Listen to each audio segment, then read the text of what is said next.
नमस्कार दोस्तों, मैं सुमन सर आप लोगों के बीच नई टॉपिक लेके आया हूं जो है न्यूटन के गति का नियम और घर्षण।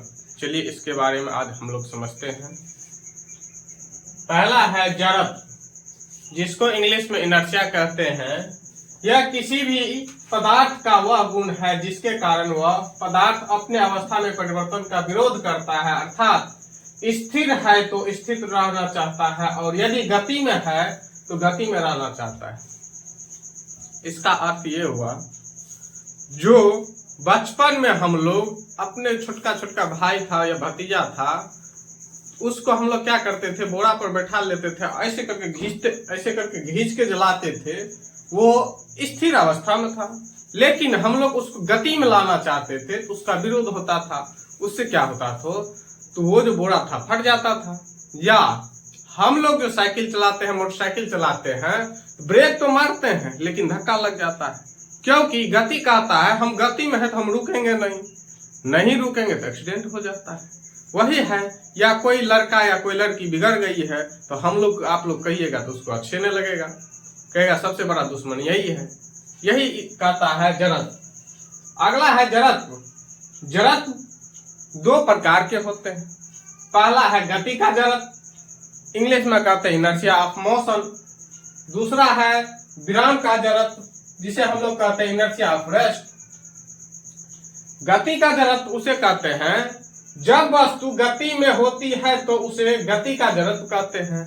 जैसे साइकिल, मोटरसाइकिल या पंखे चल रहा है और उसको जो रोकते हैं तो एक ही बार झटका मारता है ना, ये चालू करते हैं तो झटका मारता है क्योंकि रेस्ट में रहता है। पंखा में देखिएगा आप लोग अक्सर, जैसे ही स्विच दीजिएगा तो झटका पहले मारता है। झटका इसलिए मारता है, वो रेस्ट में है, कहता है हमसे काम क्यों करा रहा है, इसीलिए के।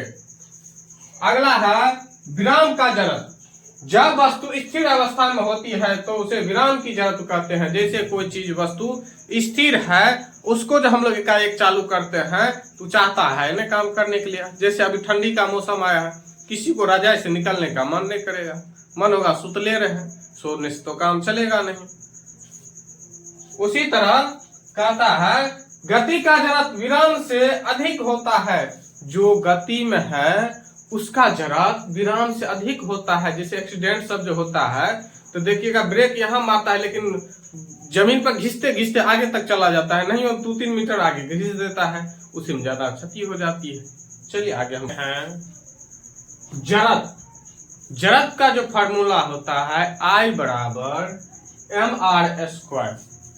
जड़त्व वस्तु के द्रव्यमान तथा त्रिज्या पर निर्भर करता है। जिस वस्तु का जितना द्रव्यमान होगा उसी अनुसार उसका त्रिज्या भी होगा।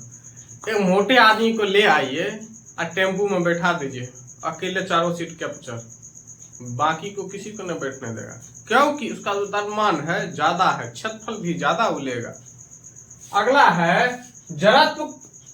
द्रव्यमान को मापने की इकाई एक है क्या, तो जड़त्व। जड़त्व का जो है मापने की इकाई एक ही मात्र है, द्रव्यमान। किसका द्रव्यमान कितना है वही। अगला है जिसका द्रव्यमान अधिक होगा उसका जड़त्व भी अधिक होगा। ट्रक और मोटरसाइकिल का देखे हैं एक्सीडेंट, ट्रक जो एक्सीडेंट करता है तो घिसते हुए चला जाता है, क्योंकि ट्रक वाला सबको देखिएगा इंजन को स्टार्ट करके 10 मिनट छोड़ देता है, ऐसे खैनी लटाते रहता है। क्यों? क्योंकि इंजन जो हीट हो जाएगा तो तुरंत में एनर्जी उसको मिलेगा, एक बार चलाएगा पूरा ताकत मिलेगा। नहीं जैसे स्टार्ट किए एक्सीलरेटर कितना देगा तो जब तक इंजन हीट नहीं होगा तब तक गाड़ी बढ़बे नहीं करेगा, फास्ट काम नहीं करेगा। उसी लिए कहता है जिसका द्रव्यमान अधिक होगा उसका जड़त्व भी अधिक होगा। जितना भारी गाड़ी होता है, जैसे ट्रेन का इंजन ले लीजिए, कितना भारी है, कितना 500, 200, 150, 50, 80 जितना डब्बा है सबको खींच लेता है, क्योंकि उसका जड़त्व ज्यादा है। अगला है न्यूटन ने अपने गति के नियमों को अपनी किताब प्रिंसिपिया में लिखा था। न्यूटन चच्चा जो है, इसी चलते हम लोग को फिजिक्स पढ़ना पड़ रहा है। ये इसने इतना करते करते वो किताबों लिख दी है, अब उसको आप लोग याद रखिए। किताब का नाम है प्रिंसिपिया। न्यूटन के गति का नियम का प्रकाशन 1687 ईस्वी में किया गया। क्वेश्चन आता है न्यूटन के गति का प्रकाशन कितने ईस्वी में किया गया, तो 1687 ईस्वी में। अगला है न्यूटन के गति का पहला नियम हो या जड़त्व का नियम हो या गैलीलियो का नियम हो, ये तीनों बात एक ही है। आप लोग इसमें कंफ्यूज ना होइएगा।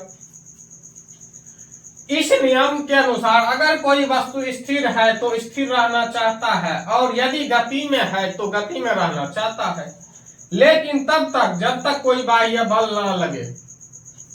न्यूटन चर्चा कहना है, पहला नियम इसका कहता है कोई भी वस्तु गति में है तो गति में करना रहता है, या कोई सुतल है तो सुतले रहना चाहता है। जैसे जो अभी सोया है तो खोया है, हम लोग को कहावत है। जो पढ़ने आया है तो ठीक है। सबसे बड़ी एग्जांपल है, जो डेली के डेली जो वर्क कीजिएगा उसमें आपकी सफलता होगी। कहिएगा हाँ कल पढ़ लेवे, तो वही कल कितना कल हो जाएगा, आपको बैकलॉग लगते लगते लगते बोझ हो जाएगी, तो आपको पढ़ाई से इंटरेस्ट हटते चला जाएगा। इसलिए कल पे कभी न टारिए। कल पे टारिएगा तो चच्चा लोग बहुते हैं आपको उपदेश देने के लिए, इसलिए के कल पे नहीं। जो आज किए, आज जितना पढ़ाए उसको डेली रेगुलर कीजिएगा, आप बहुत आपका परफॉर्मेंस अच्छा रहेगा। नहीं छोड़िएगा तो आपको छोड़ देगा पढ़ाई, वही चीज है। चलती हुई बस में अचानक ब्रेक लगाने से यात्री को आगे की ओर झुक जाना। मोटरसाइकिल, बस, ट्रक, ट्रेन, कोई भी जिस चीज में हम लोग यात्रा करते हैं, जैसे ही एकाएक चल रहा है एकाएक जो ब्रेक मारता है तो हम लोग ऐसे झुक जाते हैं, ठीक। या रुकी हुई गाड़ी में अचानक चल पड़ने से यात्री को पीछे की ओर झुकना। जैसे गाड़ी स्पीड में चल रहा है, जैसे ही ब्रेक जो मारेगा ड्राइवर ने, ब्रेक मारेगा तो पैसे ऐसे होगा, ऐसे मारिएगा, सर में चोट लगता है। नहीं तो ब्रेकर पर आप लोग को ज्यादा हुआ होगा, अचानक में ब्रेकर आ जाता, ब्रेक में लगता है तो आप लोग को चोट लग जाता है सर में।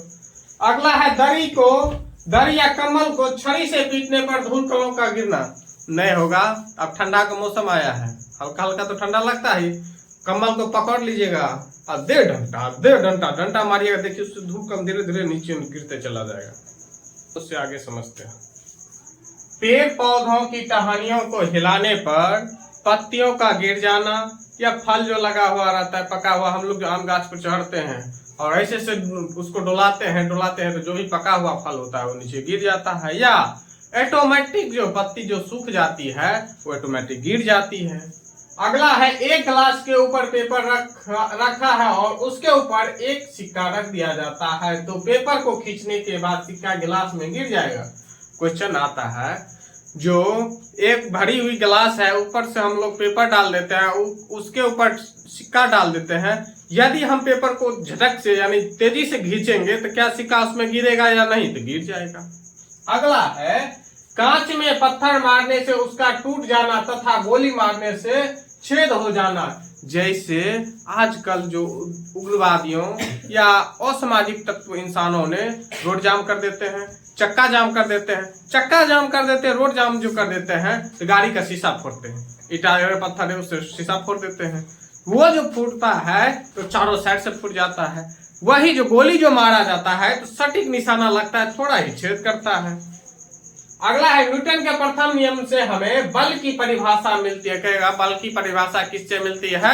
न्यूटन के प्रथम नियम से। आप लोगों को वीडियो अच्छे लगे तो लाइक कीजिए, कमेंट कीजिए, शेयर कीजिए। लाइक कमेंट कीजिए तब तो मैं आपके मन में जो है उसके बारे में हम जवाब दे पाएंगे। चलिए धन्यवाद।